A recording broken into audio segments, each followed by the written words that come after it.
of the book, but it's not that long after Job, right? Habakkuk. Usually you don't hear people quoting that very much, right? A lot of times the prophets and different things, if you don't have discernment or it isn't something you're drawn to, then it's harder to explain why they're saying what they're saying. But we've been talking about the ports of recording, and we've been doing that for a few weeks here now. And I just want to read verse 2. Coming out of a warfare kind of situation, the Lord answered his prayers and answered him and said, "Write the vision and engrave it plainly on clay tablets." That's what the Amplified says. "So that the one who reads it will run. For the vision is yet for the appointed future time. It hurries toward the goal of fulfillment. It will not fail. Even though it delays, wait patiently for it, because it will certainly come.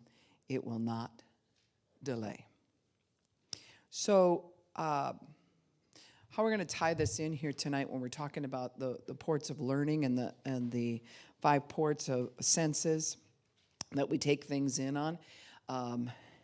When it talks about write the vision is something that you feel about your life. The vision is the next thing that he's given you. The vision is that desire he put into you before you were ever born.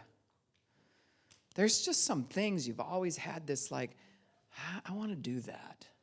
God gives us desires, and he says he will give us the desires of our heart. So where does he put those desires? He puts them in our heart, and then we're born like that, which is so cool, right? But what he's saying is the way that prophecy, the power of prophecy, and prophecy doesn't mean that you have to always say, "Thus saith the Lord," and then I prophesy over you or whatever. But a prophecy can be like, it's so simple as like, tomorrow we're going to Dairy Queen. I feel good about that. I got permission to do that. That's where we're going, or whatever it is. You know what I mean? And so in some sense, you're operating in a really low level of the prophetic. It's a low level, but it's there because you're calling things that are not as though they were, and you're making the plans around the thing that hasn't happened yet, but you called it. So everybody in the house goes, "All right, tomorrow we'll get there by this time," or whatever it is. Everybody makes adjustments according to what you said. That's why I know it's prophetic. It's a low-level prophecy, but it's there. So he wants us to come before him, and then he wants us to take a look at our life and say something like this to him: "Lord, what would you have me do? What do you want of my life?" And then he may even ask you. You might just get the sense of like, "Well, what do you want?" Because he already said in Jeremiah, he said that the plans he has for us are good plans. They are rockin' awesome. That's my translation. They're rockin' awesome plans that are just like, those are the plans, and they're good, and they're not plans to harm you, it says. They're plans that are good for your future. Future is the thing that's out there that you haven't called on yet.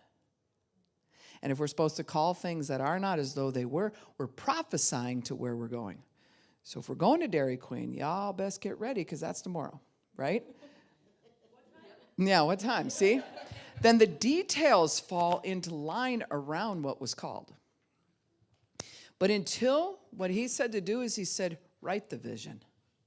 What you're seeing. Now, a lot of times of course, we're spirit beings, so we see without seeing. You can close your eyes and see. All I have to do is tell you the word orange. Do you see anything when your eyes closed? Yep, picture of an orange comes up. Or you eating it. Or your mouth will start watering. Because now the details are starting to fill in around that word. So words are that powerful. We're talking about on Saturday nights, capsules of words, and when we send words, and if they're the blessing words or the curse words and things like that. He's telling us to write the vision. So now we see something. It's like, yeah, I really feel like that's what God wants me to do. I mean, I'm just so drawn to being a nurse. And I've always been curious about this. Or, it's not the way they, do at school when you're trying to pick a career. And they're like, well, how much do you make if you're a nurse? That's not when you have a vision. That's like, I'm looking for cash. And then we pick our jobs according to money, not really according to the vision. Because what if the vision is to be a missionary and you're dirt poor? You don't get all the luxuries. There is no air conditioning. So you know what I'm saying? But the vision you saw inside of you and that was in your heart will drive you to it. And you'll speak toward it, and you'll plan toward it, and you'll say things like, what time? What country? Where are we going? Right? So when you have this insight, you know, sometimes I call it the seers, right? I've got enough native background that that's what we call it, the seer. Like you're seeing within. That's just another way of describing what the Bible's talked about this whole time, where we see within ourselves. There's just something you envision. And so if that vision comes from God, then it comes out of truth, and truth is always beautiful. You can also envision horrible things, can't you? In fact, they've proven that if you get in a car and you have this fear, they tested it out. I don't know who these testers are, but they always come up with this stuff. And you're like, what do you do for a living? I test people, test stuff. So they test out that they've proven that if your mind says over and over, I'm about to drive a car, I don't want to get in an accident. And then you drive. And then the next day, that eventually you'll get in an accident because your subconscious is preparing for the accident. And you never stopped it. You never said, nope, that's not the plan. Yeah. It's like, well, I hope I don't get in an accident today. And eventually what they've proven is the accident will come, right? So there's something really powerful about the fact that we are spirit beings. And God wants us to write the vision. So in recovery, what I tell people all the time is people without a plan have a plan to fail, right? So it doesn't matter if you want to start a business. If you don't have a plan, you have a plan to fail. If you want to raise a family, you don't have a plan, you know, you can't plan everything. But just a general plan, you'll have a plan to fail because you're running by the like, well, I don't know, anything happens. Anything, oh, we don't know. We don't know where we're getting into today. You know, and yet the Bible says our plans are ordered by the Lord.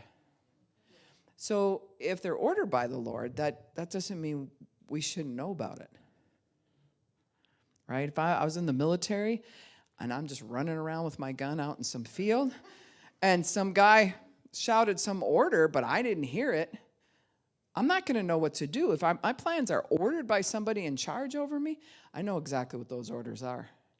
And I'm going to align to that. So I'm saying all this because part of healing trauma, part of healing the mind is to bring it in, make it less is more. And less is more means something like this. If you have a trauma-trained brain, it'll go like that. And it'll be, ha! And your 5 ports of learning, your senses will light up, but also your brain will go in more than one direction at the same time. And you'll stand there blinking like a frog in a hailstorm. I don't, well, say something. I don't know. I don't know what to say, right? Because your brain isn't locking into anything. A trauma-trained brain will do that.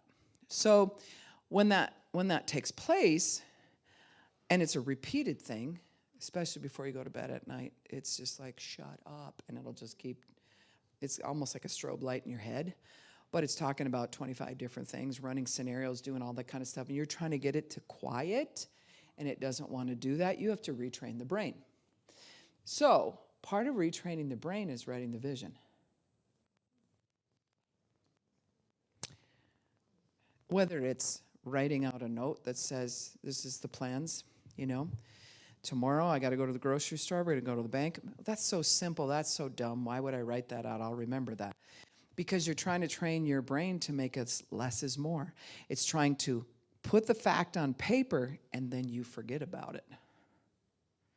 You speak where you're going, and then you don't have to stay on that subject because it's right on paper. Now that said, put it on clay because they didn't have paper. So, but if you're into clay, go for it. Takes longer, I'm just saying. And so you might want to use some paper. Or a voice recorder, that'll be even faster. So however fast you want to do that. But it's to make a plan. Have you ever been in a trauma situation, you've been traumatized, and the question comes out, what are we going to do now? And everyone's like, I don't. And people will get mad Because the brain will come up to this thing of like, I don't know. And that's how it'll come out. It's just like, why do you just, I don't know what to do, okay, Ashley? Just back off. You're always up in my face. And it's like, no, you're in a trauma mode right now. You need to bring it back down. So the first part of training where we're going is saying where we're going and then putting it on paper. And then looking at it. And then say where we're going and put it on paper. Did you know when you read, you think, how many are fast readers? Well, that's what we think. But really, your brain has to slow down to read. Your brain can calculate communication at such a high rate, it's crazy. And then you think you're reading really fast. Well, why do we fall asleep a lot of times reading a book? Because we've slowed down enough to read the words so that we can understand them, right? That it's like, I'm feeling sleepy. Because the brain goes, why are we taking so much time? And you're thinking you're reading fast, but you've actually slowed down to meet those words. Because you not only have to read them, you have to interpret them. So, and we're used to interpreting facial expressions, the tone of voice, all of that. These are like silent on the page, and you have to interpret that. And it's good for the brain to slow down. So reading a good book is a good thing. So if you got this going on in your head, find a good book. Bible's a good book. There's other books, life stories, about different things are good books. Something you can learn, something that will make you slow down and think will retrain the brain. Yeah? This is what's scary. When I asked, I think I was at summer camp with the youth, and I said, how many of you read like books? Like any book readers? And we had one or two. They kind of slipped their hand up almost like it was a shame. It's like, yes, I've turned a page or two. It's like, because now we're being trained to everything's done on iPads or whatever, whatever it is, devices that we're using. And we've got Scrolleritis.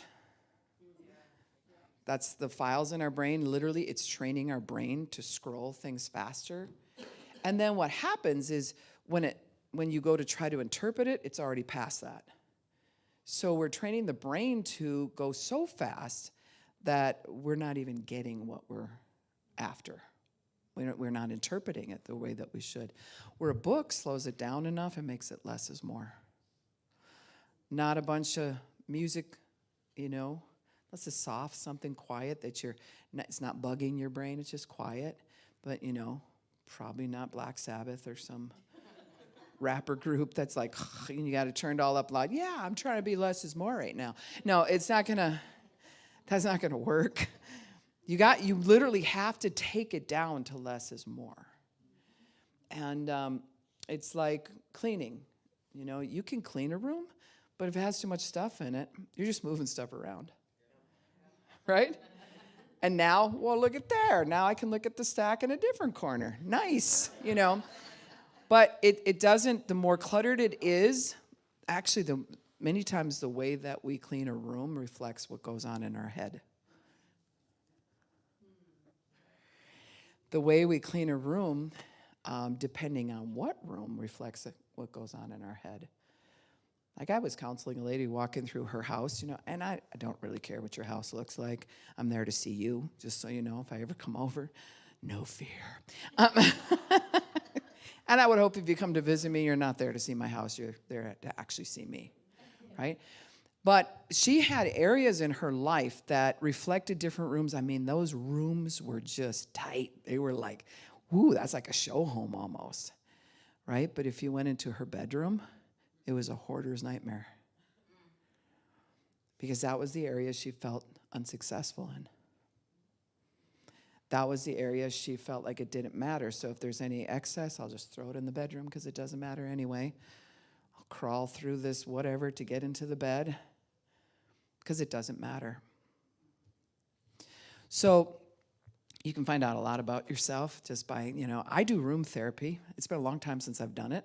I've taken people through it, like I was taking her, and I said, stand in front of the kitchen sink once and just stand there. What do you feel? And she'd close her eyes, and she'd be like, I feel like a slave. Interesting enough, another person could stand in front of that and be like, this is my happy place.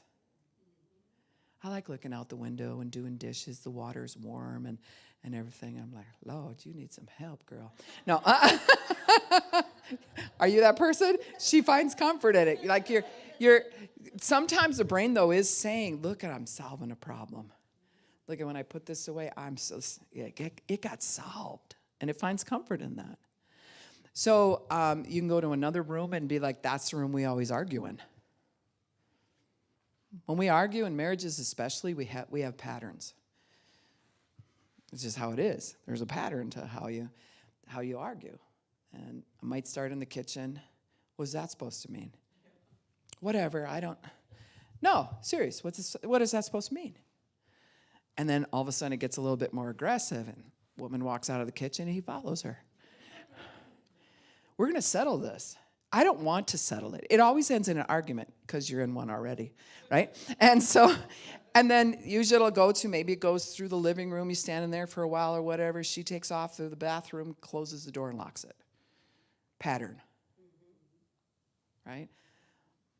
Probably not using the bathroom, just standing in there because it's like, there, I'm in the bathroom and you can't get to me now, right? I mean, there's patterns of how we do things. And so in order to heal trauma, you have to do something new. Now, here's the wild part. When you write a vision, it's usually something you haven't done already, right? When God shows you something, he's taking you somewhere you haven't gone yet. It's a dream. It's a vision. It's like I'd love if that happened. That would be so cool. I mean, that's how we talk about it, right? And I don't care if it's going with your family to Mall of America, or you're going somewhere that you feel like, yeah, we're going to write that down. We're going to put it on the calendar as a date, right? Then everybody's focus of faith says we're going on that day. Just in small things. What if we wrote the vision about our recovery from trauma, abuse, or addiction? What would that look like? What would you even say to write the vision? So the first part that a lot of counselors will do is have you write your traumas out. You journal. Anybody here journal? Yeah? So a lot of times it's like, got that out. Whew, yeah, got that off my chest. And you write it. And sometimes when I've journaled before, I'm not a diehard journalist, but sometimes when I have done that and I've gone back and looked, I was like, whoa, what was going on in my head that day? Right? Do you ever journal something that's like, got that out, but that's not how I feel about it right now, But you have to get it out, and you get it on paper. That's not actually, though, supposed to tell you where you're going. That's to say how you feel. That's to say what happened in the past. That's to say what you're angry about. That's to say all of those different things. But when you get to a place where you're going to write the vision, that means I'm now going to go somewhere I've never been. And I'm going to believe God to get there. Oh, so you take the pen and you watch when you do this, because you're going to do it right. Yeah. At least that's what you told me. And you sit down and you go to write. It's crazy in that moment. A lot of us just get gridlock. We're like, yeah. So I don't know what I'm supposed to be doing. If we come up with that, think about that's a dangerous place to be. Because people without a plan have a plan to fail. And it's a dangerous place to be because if I don't have a vision, I will take on someone else's. You got a vision. I'm going to hang out with you. Maybe I'll do your vision. We have to know where God's taken us. What is our vision? So what happens is all or nothing thinking does this with a vision. It goes, I have to map this out in such detail, and map the weather around it and everything. No, you don't. Just write the basic of the structure. And it could just be like my youngest son, Jesse, biological son. We have an adopted son that's younger than him. But anyways, he was in 8th grade, and they had to do a class where you had to write out what you wanted to do to make a living, right? Getting ready for high school, and they're starting to think down that line or whatever. So he wrote a whole thing about how he was going to travel with a band and be a drummer. And, right? The teacher gave him an F. Now, you asked him for his vision, and he gave it to you. Now, I didn't know about this, or there have been some things, Had a little visit or something, but I'm glad he didn't tell me. But he didn't say nothing. He was really hurt. And the following year just happened to be we were working with producers because they were in the band North, right? And they did 2 albums with this producer, so that he had to pull out of school to do that. And he showed back up at that teacher's room when they made that album and walked in and just laid it on his desk with a note and walked out. Right? He had to prove to himself, don't tell me what my vision. Don't tell me no to my vision. Huh? And they traveled and toured here. They played at Six Flags and all over the place. And yet he said no. So what if you want to sing and someone tells you no? Sometimes our voices are really awkward between 6th and 8th grade. And if you would go back to my voice probably at that time, it'd be like, I don't know if you're going to be a singer. You know what I mean? But that's not a true test. The test is in the heart. It's what do you believe in your heart? And do you believe it so much that you will do the work it takes to get there? Yeah. So here's the problem. If we see ourselves as an addict, in fact, we're going around confessing that at every meeting. I'm challenging that. I know I make people mad. You don't sit in a meeting and say, I'm an addict, because the word I am, I've said this before, means complete. You're complete. You can't add anything to it, nor can you take anything away. Look it up in the dictionary. That's what it means. I suffer addiction. That's true. Have you suffered addiction? That'd be like going, I'm an ill person. I'm just an ill person. I changed it to I am in recovery. Yeah, there we go. Yeah. And so, but what, I get it. I get that you're trying to admit to something. You're like, oh, yeah. And if you don't say addict, then the brain just goes, it isn't that big a deal. No, you have to go there and say it. But you can do that through saying suffering addiction or I'm in recovery. Right? Like I said, you don't go around saying, I'm an ill person. My name's Mary. Good to meet you. Right? Or something like that. Because that means basically that's who I am all the time. No. That's something I did or I suffered doing. My name's actually Mary. That's who I am. Right? And what happens is if you say that too much and you get into that way of thinking, you'll be way in the background and the addiction will be way forward. As who I am, it's like, no, I don't think so. I think there's a guy in that body. And I think there's a woman inside of there that has gifts, dreams, and goals. Woo!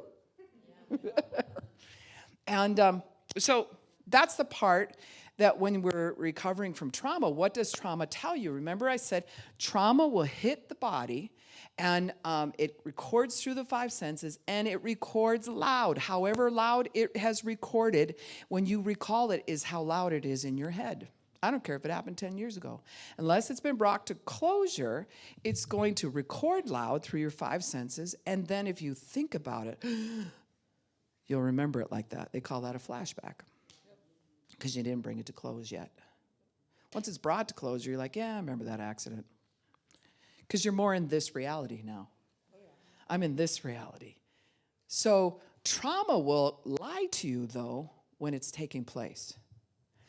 So let's say that I always bring this up because I've counseled so many little kids and so many adults who went through this. They were the little boy saying, Dad, don't go. Please don't go, Dad. Please don't go. And he gets in the car, takes off, halfway runs over the dog and peels out of the yard and never is seen again. That trauma that hits of abandonment is through the roof. You record that extremely loud. So anything that even remotely looks like abandonment is going to give you that sensation. Like, is this happening to me again? Are you leaving me, Dawn? Are you? She's starting to worry me. Okay. She doesn't know. So, no, but it'll record really loud like that. But then wherever it has a loud recording, it attaches an answer to your question. Why did this happen to me?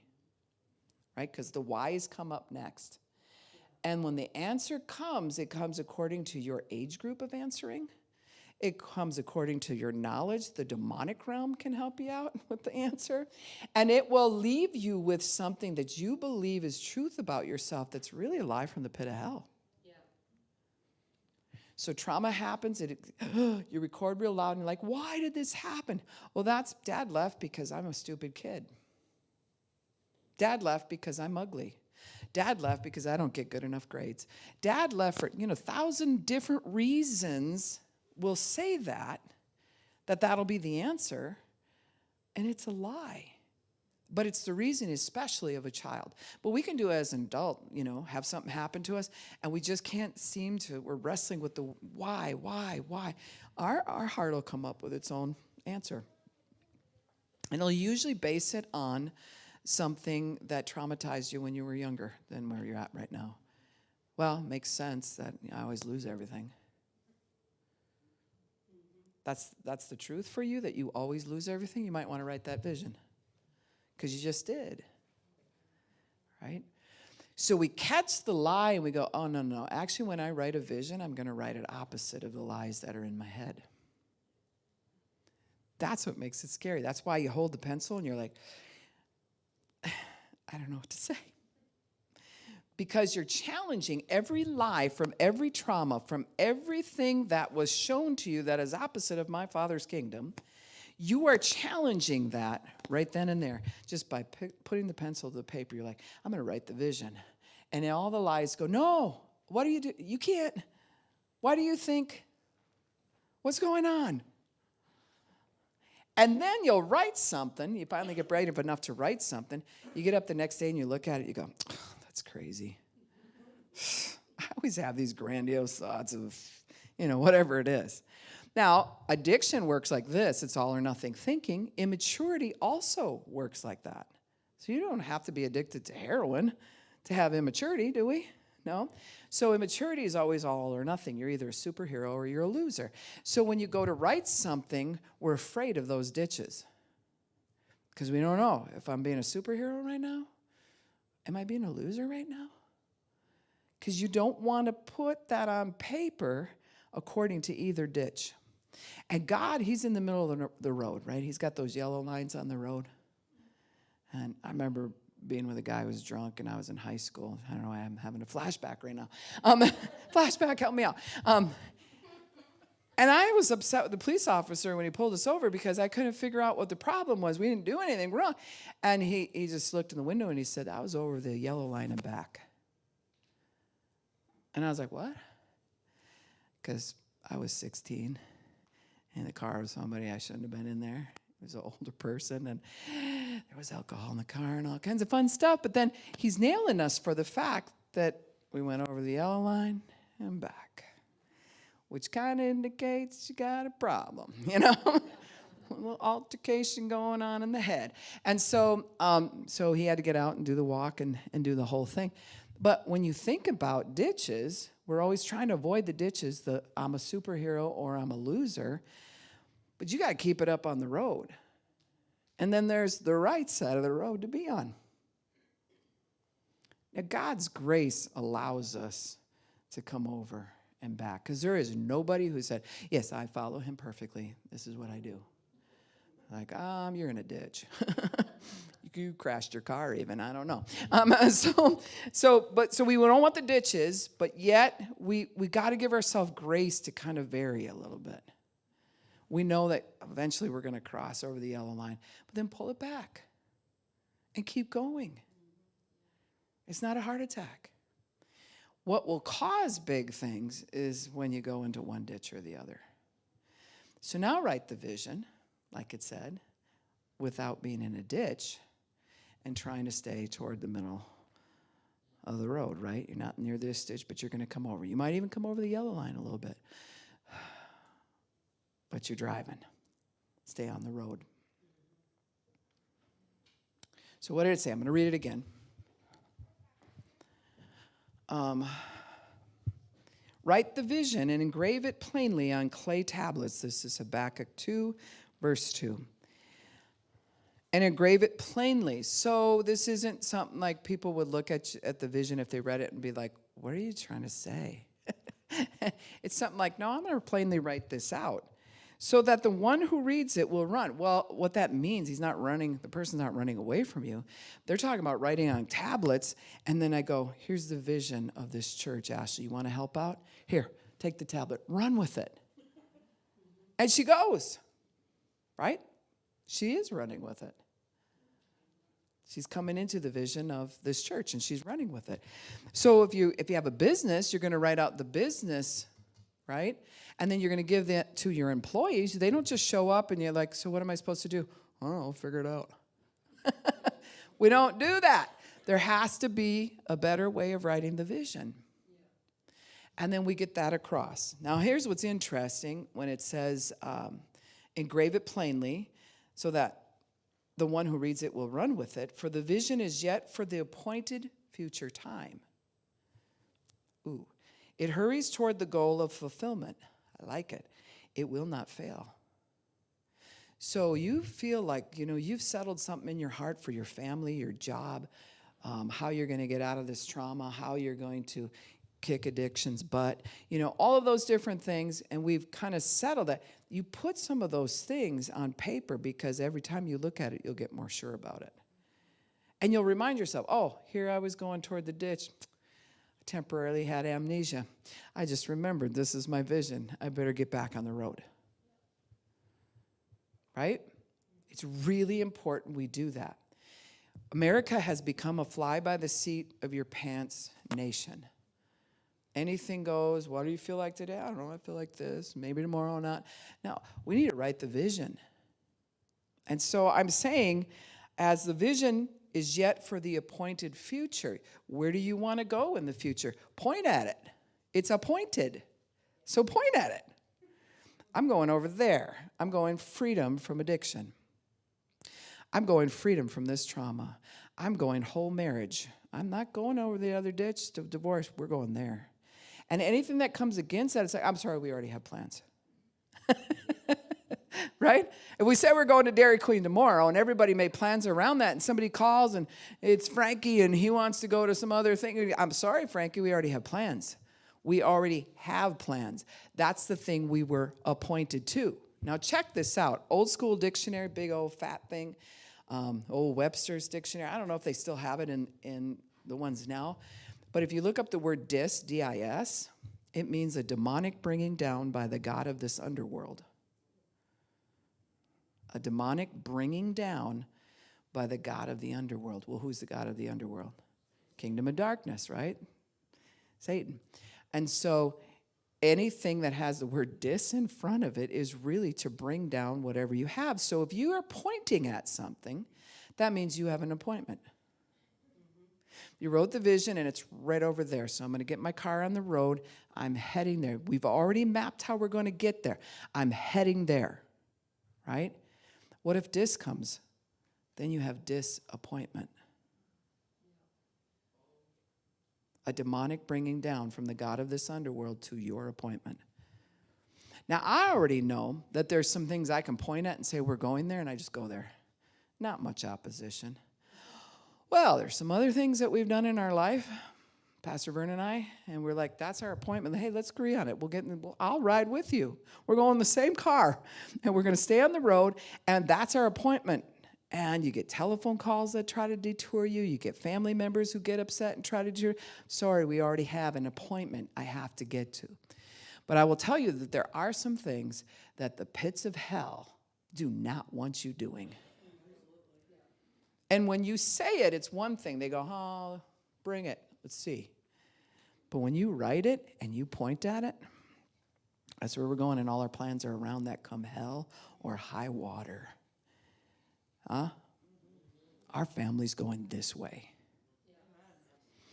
So what happens is trauma will, kind of like you ever do the annoying sound of letting the air out of a balloon, or whatever. And so, so it does that. It's when we have that happen, a lot of times we'll have the dream, we'll have the vision, we might even point at it, and one person or somebody does something, and it lets the air out of our balloon. If you write the vision and I can talk you out of it in 2 minutes, you better go back and rewrite it. And I'm pretty good at talking people out of stuff. Sometimes people try to talk you into something that is not your appointment. They get on you and they're like, no, seriously, you should sing in the choir. No, Ashley, you should be in the, no, serious, look at me. I think you would be great. You should do it. And next thing you're like, oh, okay. It wasn't something, and maybe you like the choir, I don't know. But the next thing you know, you're in the choir and you're hating every moment. You're like, why did I let them talk me into this? Because they pointed at something. And you went there. What does your drug dealer do?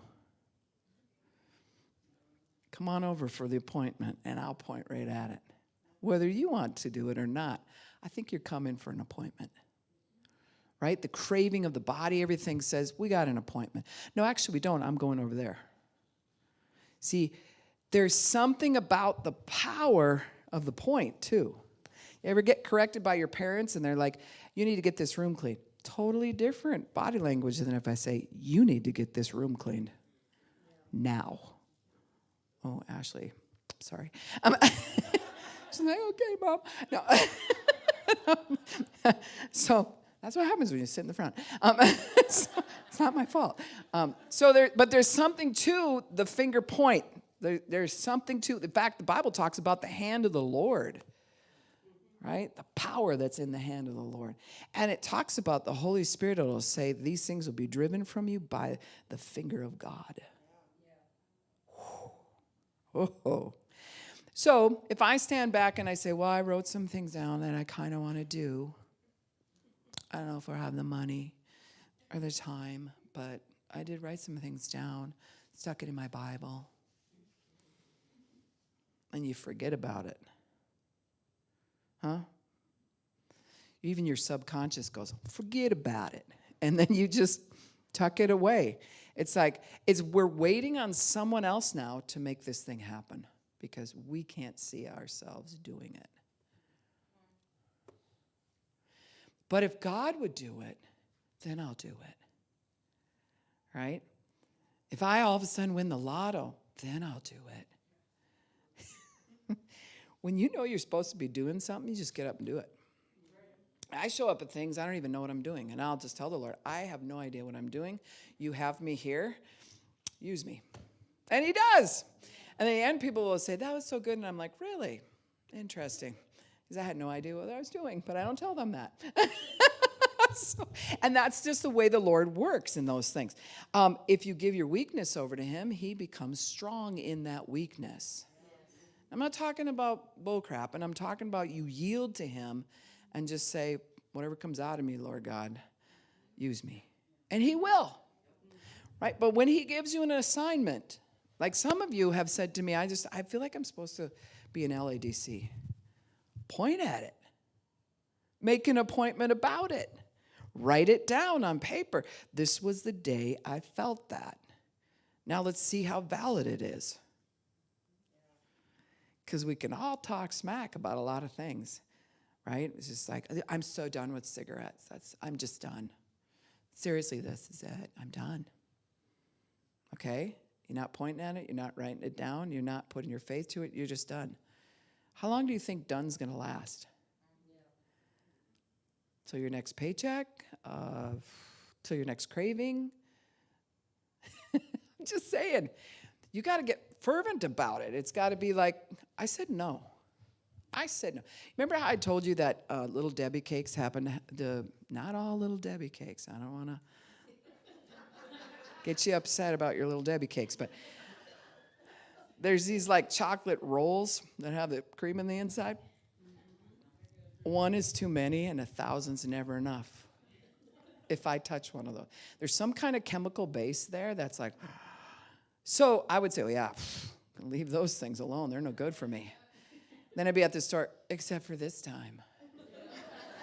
I'll just only eat a couple. You know, and you do that because you weren't really serious about what you were doing. It's just a flippant, like, I feel a little bit guilty in this moment. And then little Deb calls you. I got an appointment. Oh, you're in the area at Walmart. You should come on over. And I'm like, no, I got another appointment. You know, and next thing you know, little Deb's in the cart. And what's crazy about it? Now, I don't do little Deb anymore, right? But at the same time, I would pile all kinds of vegetables around, almost like the throne of it was in the middle, or where Deb was, you know, and all the vegetables would cure that thing in the middle in my mind, right? So we do crazy things like that. But I had to walk, and a lady heard me one time, and I just walked by because the proverb says, don't believe the dainties. So I looked that up, right? They had dainties back then filled with honey and all kinds of excess stuff. And so don't believe the dainties because they lie to you. So I would walk by and I'd be like, Debbie, you're a liar. Just saying. Just saying, right? I would, and I walked by at my cart and I was going, and I'm like, liar, Debbie, you know? And this lady's over to the left and she's like, you know, I just smiled and kept pushing the cart. And I was like, I don't think I want to explain that one. So, but you got to say it. If I didn't say it, then I wouldn't redirect where I'm going. So if depression grabs a hold of you, when your vision is completely opposite of depression, why do we let go of our vision? We have an appointment we got to show up to. If I got to drag myself to that appointment, I'm going to get there. But if it only takes a little bit for depression to talk you out of whatever it is that you promised yourself and you feel like God promised you, then you better look at that thing again and write it down. Make a plan around it. Like I said, it's just like saying we're going to Dairy Queen tomorrow. Everybody makes a plan about, well, then I'll have to get off of work early, and then we're going to have to do, whatever it is, going to have to take this street to get to that street. Make a plan around it. People without a plan have a plan to fail. See that? So we've been learning about how the recordings in our mind, or recordings that come into our body, are through the five senses. And the amygdala and the hippocampus and all that, without getting into big brain stuff, all records that and sets it up many times, like the trauma, many times it sets it up as that's absolute truth. You know, you might have been in a car accident and that was the truth. What you feel about it, how you think about it, what really happened might be a totally different truth. But the truth that's happening to you in that moment is your truth, right? So you're dealing with what you feel is true. Not everybody sees what you see as true, and not everybody feels what you feel as true. Does that make you a liar? Anybody know? Your feelings are real to you based on the information you have. Now, until we get new information, we can't even calculate something different. So it doesn't pay to tell somebody, you should stop feeling that way. Thank you. I love when you boss me around. Makes me feel great. You know, no, you don't tell me to build a bridge and get over it either. Because what I feel is what I feel, and I can't not feel that unless I get new information to feel something different. And if I'm going to block your ports of recording through your five senses, I'll just cut them off just like that. Now, there's no problem solving. There's no feeling something different. I'm going to tell you what you should feel. It doesn't work that way. You took information in a certain way. Now, that was your reality. Now we have to look at, okay, so if there's new information, I might accept a different reality if I'm presented with new information. See that? But to stay in the old information, you're feeling everything about it, whether it's true or not to everyone else looking in, it's true to you. And if I say to you, just get over it, sheesh. Like, how long are you going to cry about this? Now what I've done is I've asked you questions on top of it. You know what that does in the brain? Sends your brain places you don't want to go. Because now you've touched the trauma. Now I'm feeling all this, but it must not be reality. Am I crazy? I don't know. They've just asked me the question if I'm crazy and do I need help and why am I feeling what I'm feeling and I should just get over it. Now they're commanding me and asking me questions. Now we're in trouble. Do you see that? That's why we don't do that when somebody's saying this is how I feel. You might say, well, what would make you feel that way? I'm not understanding. So you give them that. I'm not understanding. It's not in my understanding from this side of it. But I would like to come over to your reality of it and see what you're seeing. I want to see through your eyes. And you give that other person a chance to share that. We don't do that because we're busy defending our reality. Right? It's almost like you got a castle over there and mine looks different over here. Get the gun, you know? And then we're defending it like, you know, one of these castles is going to win. I got to posse up all my people, all my memory bank, everything to protect my castle.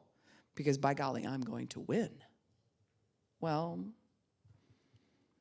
those are the best fights ever.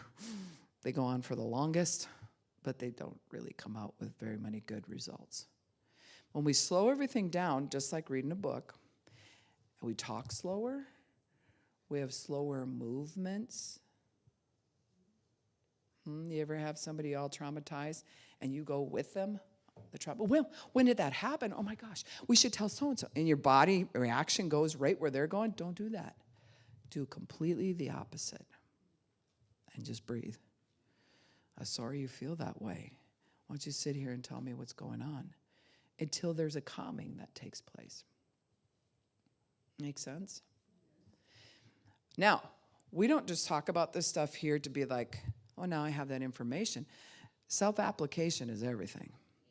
So, but you got to admit to some things, like how many of you are fast processors and you record loud and you express loud and you know that about yourself? Yeah, we got a few. I know a lady that there's no trauma going on. But she talks like this when she comes in, and hi, oh my goodness, oh yeah. And you're like, you know, and you could just see people backing up because they're like, that's too much information. I don't know, I can't read you. Your body actions are way too loud. But for her, I know her story. Everything was loud when she was growing up. The screaming from the abuse, right? Her trying to be loud enough to even be heard. People talking over each other. Yeah? We had 12 kids. And one time we had 14 kids, and then we went down to 12 because we were doing high therapeutic foster care, and we had 3 biological children, and the rest were the herd that was with us, right? And all different backgrounds, so then you try to figure out, okay, so who hurt whose feelings? Talk about just not knowing how to talk by taking turns.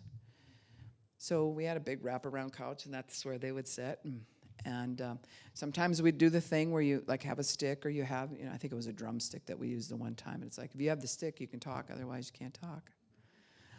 Oh, man, that was like torture. One little guy we had, he was contorting just, you know, in the couch. He didn't have the stick, but he can't say anything, you know, because he was really loud and expressive, and he wanted to out-talk everybody. But he couldn't talk until he got the drumstick. And then when he got it, it was like he was so revved up, he didn't know what to say anymore. Well, that one time I got so mad, and he just upsets me. And you're like, all right, I'll try to translate that, you know. But it's how the brain works. And because he lived life out loud, running the streets at 7 years old, taking care of himself, everything, every dog that barked, everything was loud because he was afraid. Now to get him to come down to, let's talk quietly and slow. You know what that says? You know what, I could do that because I trust I'm going to be heard. Or it can come to a higher level. I can do that. And if you choose not to hear me, I'll do that anyway. That's your issue. But I'm giving you opportunity. So we go by our training as how we respond to people or how we hear. So the 5 ports are your 5 senses. So everything is loud. So I've had this up here several weeks, and I'm like, one of these days I'm going to use it. I had it up here. So when we're going to go toward a ditch, let's say this is the yellow line, right? And you're driving your car, you're already in America, you're already toward the yellow line. Right? We try to ride as close as we can. You get distracted by anything, then you got those little on the side of the road, right? Sometimes they're in the middle of the road now too. When we have that, our senses are trying to navigate what we're doing. And if you learn as a child how to stay out of the ditches, and then you come back, right? Oh, you went over the yellow line, and now you're back. And it's okay, everyone still loves you, but you're still here, right? And sometimes you got to pull over and think about it as you're growing up. If we get the opportunity to learn that, great, because then as you're an adult, it's so much easier to just stay in this lane. And if you're good, you shouldn't be doing this, but if you're good and you've got your GPS over here, you can drive, look at your navigational system, and tells you where you're going. Right? And some people are eating a hamburger while they're doing it, but they still stay in the same lane. Some do not. Some are putting mascara on and scaring me. It's like if you hit the brakes, your eye's coming. I mean, that's going to be like right in your eye, let alone whoever else you're hurting. But that, I think of that kind of stuff. But anyway, so as a child, let's say that I recorded things real loud in the womb. There was a lot of yelling. There was a divorce taking place. Taking place, and mom's pregnant, and now I'm here. And there's no dad in the house, and mom's a yeller. And I'm 2. Okay, there's going to be a lot of stuff going down, right? So here's my little car. I'm trying to find the road at this age. Like, where's the road, And this is a road. Here's the line. That's the age where you get a lot of explanations. And yet, I'm hyper vigilant about everything. I will be way over here in this ditch, and then I'll be way over here in that ditch. And then after a while, I'll be so frustrated, I'll just lay on the floor and throw a fit. Right? Isn't that what happens? They get really frustrated. But if you work the child through it, then when they get to be an adult, what happens? You know how to navigate even in stressful situations. Right? We know how to navigate. It's like, that's all right. But I pulled myself back. I'm good. Right? I might need to take a break and pull over, put on the old blinks, right? Take a moment.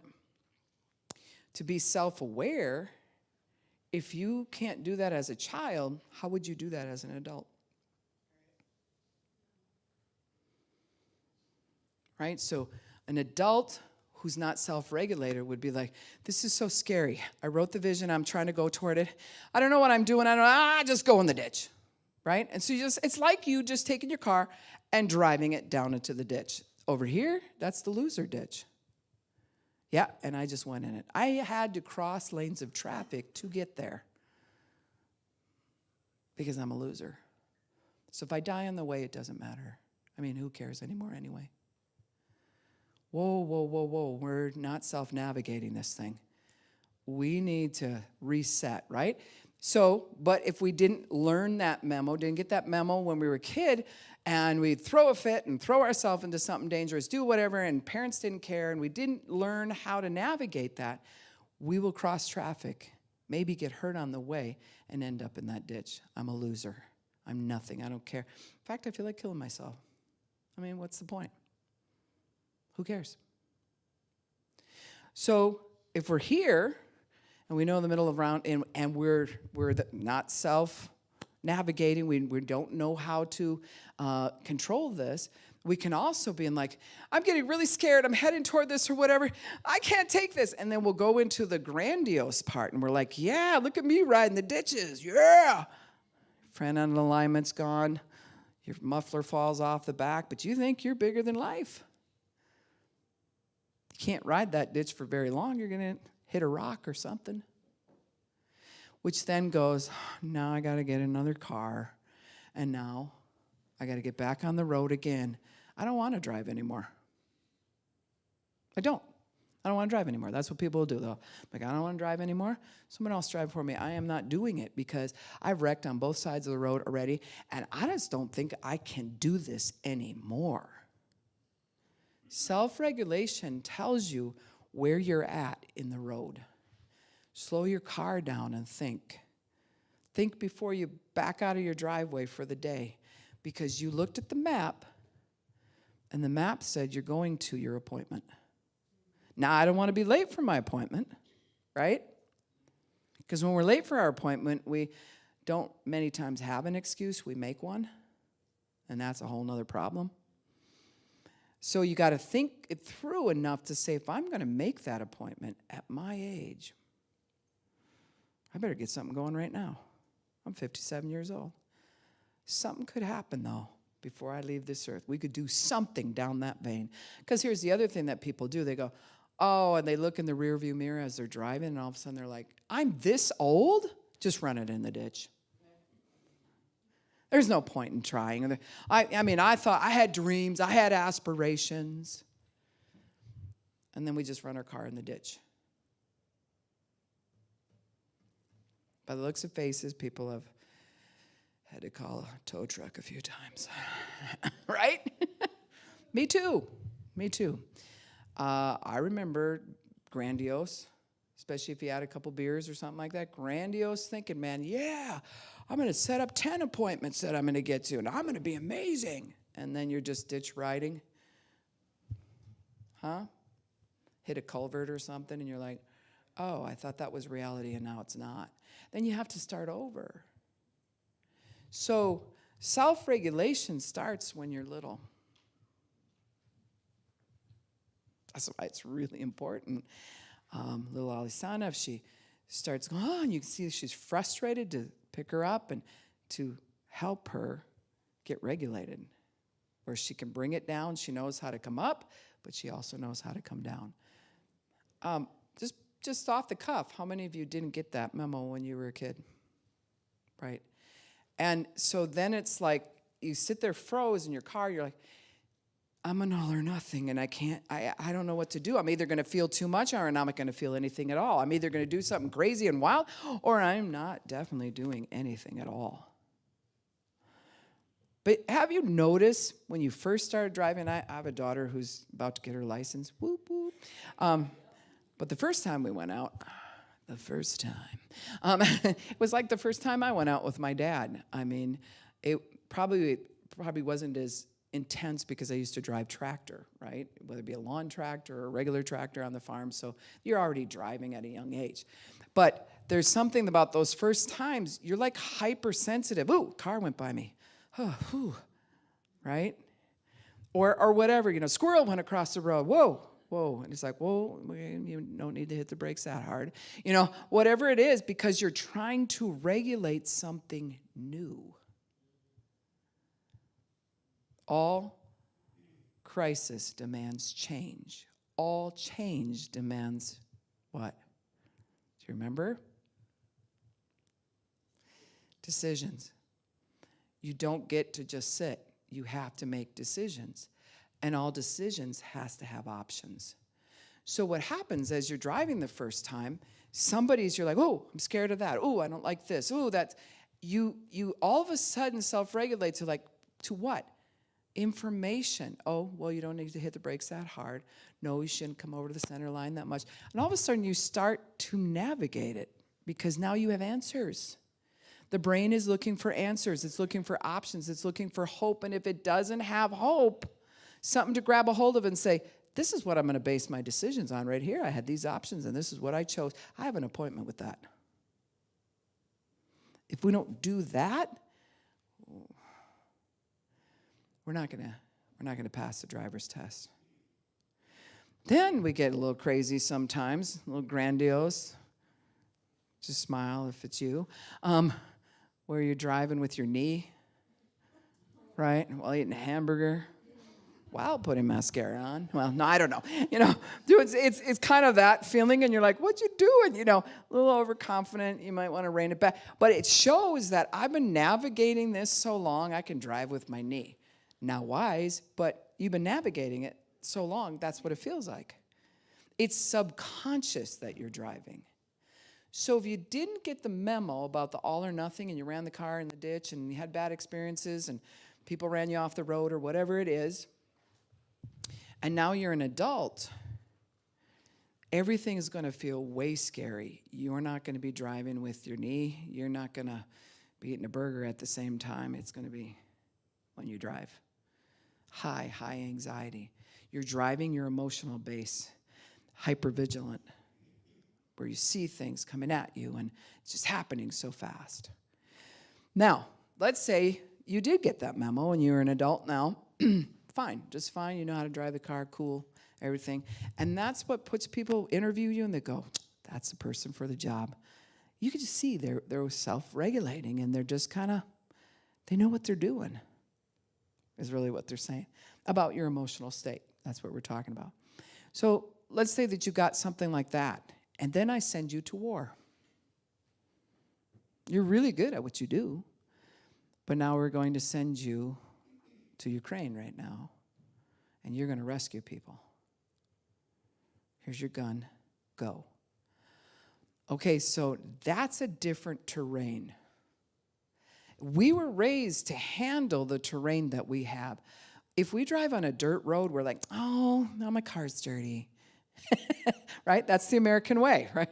Because we're used to pavement. We're used to the yellow road. We know where on a dirt road, you got to figure out where the yellow line is, because there ain't one, right? So you got to guess, am I in this side or am I crossing over? And so there's something about going to a place you've never gone before and extreme trauma happening, or you're the rescuer over and over, when you think, I've always driven this road, right? Or I've always driven this way. Well, to drive that way in the mountains of Iraq ain't going to work. It's just not. One time we were driving in the mountains in Colorado, because we lived there for quite a few years, and we used to like to hike with the kids, and the kids were little, and all of a sudden we realized, probably shouldn't have the van up here. Lots of big rocks, and you're navigating, but you can't turn around, and there's the edge, and you're like, probably shouldn't be up here. It's kind of a feeling. It was all new terrain. In doing that, there was a whole different pressure. And even our kids were, Dad, be careful. No, I can see what I'm doing. Because if you're sitting on this side of the vehicle and the edge is over here, and he's the driver, he can see the side of the road. He's fine. You're not fine over here. It looks just like he's going over the edge. You know what I'm talking about? It's like, we are going over the edge. And so there's this feeling just from lack of knowledge, just from like, I've never done this before, or I've never done this at this rate before. Like what's happening with nurses or doctors or EMTs or anybody who's in a rescue thing. It's like, well, yeah, we did that. Well, not at this rate. And it could get worse. So now we're trying to use our old navigating skills, trying to self-navigate. We're like, oh, yeah, I got skills. But it might not cut where you're at right now. You might be on a different terrain and have to learn how to drive something different. New. Amen? Yeah. Sometimes you're just driving along and you're very self-regulated and your marriage goes awry. Or something happens to one of your kids, it was unexplained. And that's not a terrain you've ever driven on before. Are you going to be able to self-navigate? No. If it's something new, what do we do? What do? You're driving up mountains, you've never driven up them before, you sit up straight. Because somehow that's going to support you. Right? It'll make you successful. No, it's a sensation. You do it because you want to see what's going on. And sitting up straight makes you feel like you're going to now see everything. And there's other things that we do. We look at the mirror a lot. Are we near the edge? And so you're navigating it at a high rate. Well, that was supposed to be a really enjoyable time. And when we got down off the mountain and we parked where there was a stream, we just sat there, and it was like, that was exhausting. My husband's been driving since he was 7 years old. The fields of North Dakota, they just put the truck in gear. There ain't nothing out there to hit, and you just get down, touch the gas, and peek back up. Touch the gas and peek back up, right? And that's how they would get the weed in or whatever it was. And so I knew he was well capable of that. But there was an exhausting feeling because everything was new and we were navigating it totally different. And you think to yourself, that's dumb. I've been driving for this long. This shouldn't wear me out. I should know better. These are things that'll come out. And you start to attack yourself because somehow I was navigating this really far. I've always stayed on the side. I try not to do ditches. And it just was like, I could barely make this thing. It's because it's all new information coming at you, which means new decisions, which means new training, which means I'm glad you're here. Okay? Self-awareness is everything. It's very powerful. So just with that illustration, I want you to see the orange cone, red, orange. I think it's orange. Someone else said it was red, though. Anyways, just to see that, or think about the yellow line when you're driving away from here. The all or nothing thinking, are you in that? Are you an all or nothing thinker? You want to help clean the house? Yes, we're going to rip everything out of the cupboards. I'm going to start here. Everything's coming out of the fridge. We're doing this thing. Until about 3 hours into it, like, I don't think we can finish. You start putting it all back in. Because we didn't know how to navigate our timing or how we were going to approach it. So that goes right back into the scripture. Part of it is write the vision. When you write the vision, you're like, how long would that take to do that? I got to figure out some things in the physical. Is there money that's needed for this thing that I'm going after? I don't know. I don't know how God's going to do it, but I'll just write down physical things and I'll let him take care of it super on the natural. And then I start pointing at it. Point away. Do you know that I think it was almost 2 years between when I went myself and then Mary Roloffs and I went to places and just investigated how they did housing before we ever started Mission 61. I'm still doing that. Like, I grill people. I'm like, so how do you do this? And I take all kinds of notes or whatever. Because I have a bigger appointment than what's going on right now. I'm still pointing at it. Right? It wasn't a one time I went in and got a shot at that appointment. I'm going in, and there's a whole thing that's supposed to take place throughout this region. So I'm going to poke at it. I'm going to look at it. I'm going to confess about it. I'm going to quote Isaiah 61 every chance I get. What are you saying about your situation? What are you saying about the change that's needed? And do you do the thing where it's like, I have an appointment and I wrote it down. Where's that piece of paper? I don't remember. Somebody prophesied over me. I don't remember. God told me something in prayer. Don't remember. I went to a conference. Don't remember. Because we came up into the information and the brain said, actually, you're not going to follow through on this. We'll let it go. That's like being at a buffet and you look at a certain food and you're like, oh, I wonder what that is. And then you walk past it. You considered it, but you didn't consider it long enough that it made you do it. So part of life change is writing the vision, and you consider it, and you look at it, and you ask about it, and you look for anything that connects to that. Where is it? And it's craziest thing when you start looking, it's kind of like if I said, I'm going to buy a red truck. You don't see red trucks on the road very often unless you go to buy one. There's another one, there's one, there's another. It's crazy. It's like it amplifies what's going on. So if you say housing, it'll all of a sudden, you'll just run into people who talk about housing. If you say recovery, next thing you know, you're meeting the right people at the right time because you're pointing at something and you're going toward it, and then God will highlight what's around you. Make sense? Any questions? Are you in a ditch? Did you never get the memo? Do you know how to navigate this if we don't give yourself permission to stay in the driver course? Well, I'm this old. I should already know how. Well, you don't. So let's stay in the driver course. Student driver on your car. Don't let shame or embarrassment or pride get in the way of where you're going. I'm going to pass this test because I am headed somewhere. I don't care what the terrain's like. I don't care what the terrain's like. I'll just learn how to do that thing.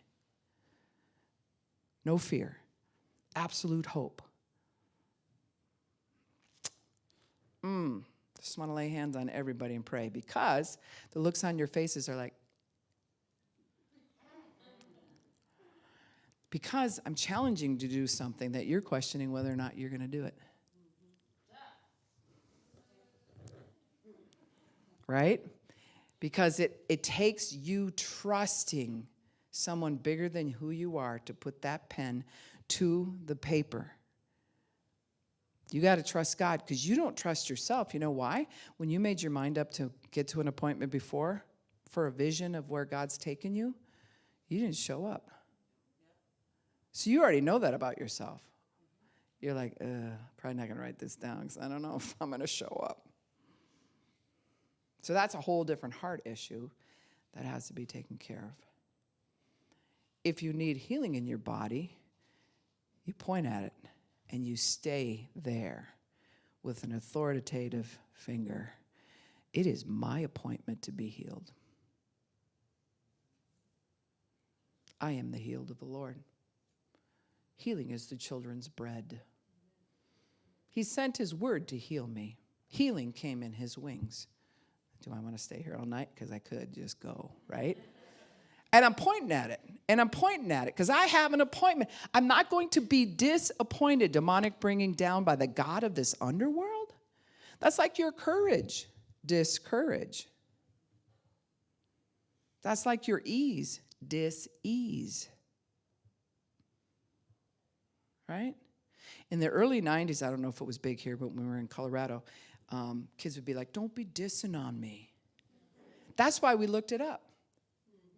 Because we're like, why would you say that, right? Because we don't like we don't name our babies just off the cuff either. Like, I don't know, just pick a word and name the child. I want to know what it means, because I'm going to say that kid's name over and over and over. And I want to speak something really wonderful over them. So I want to know what it means. And I'm just saying this because as you're pointing at something, you call a spade, you call it what it is, or you call it what it's going to be. Because what did he say? He said, write the vision and engrave it plainly on tablets so that the one who reads it will run. I might be the one reading it. Somebody just asked me, why do you get up at 4 o'clock in the morning? Because I'm running. I saw something. I saw it. Too late. Once you know, you can't not know. It's mine. I'm going to show up for that appointment as often as I can be there because I saw it. So it hurries toward the goal of fulfillment if you do that. Wait patiently for it, because it will certainly come and it will not delay. Same thing with healing, same thing with house change, same thing with whatever it is you're believing for. We're in faith, we're pointing at something. When we're not in faith, everything's pointing at us. What are you going to do? What's going to happen? I'm not a victim, and neither are you. Let's stand.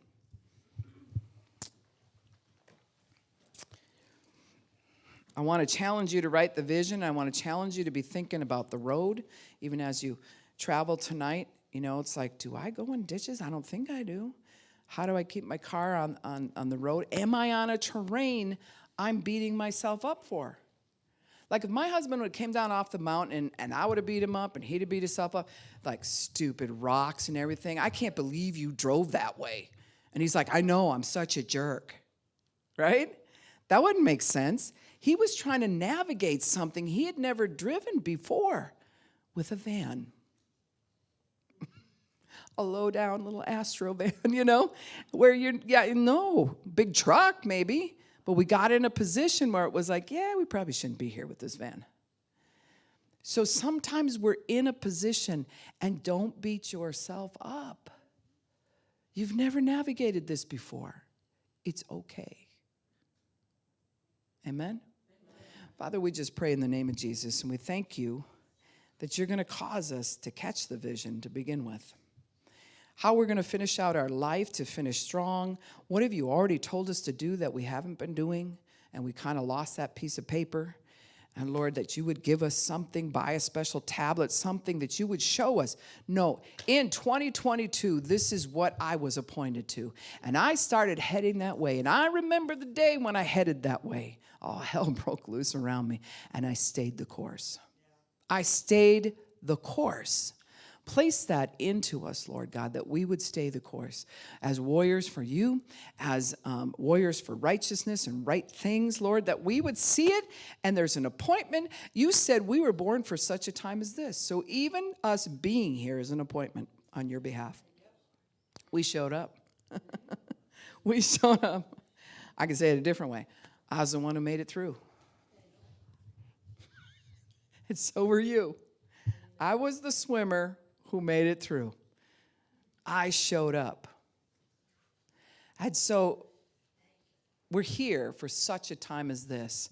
And even though things aren't navigating the way they always should, God, forgive us. But give us the strength to do it, the knowledge, the wisdom, the know-how. In the mighty name of Jesus. Amen. Amen. Thank you for coming tonight. Service on Saturday is at 5:45. There is a meal here every Saturday night, and then 6:45 is the church service. But I put this at the end of it. I don't know, they've been talking trash on the weather about Friday night and going into Saturday, ice, all kinds of stuff. I don't know. Check our website, though, and then it'll let you know, or Facebook even will say whether or not we're on. So, okay? Be blessed and highly favored.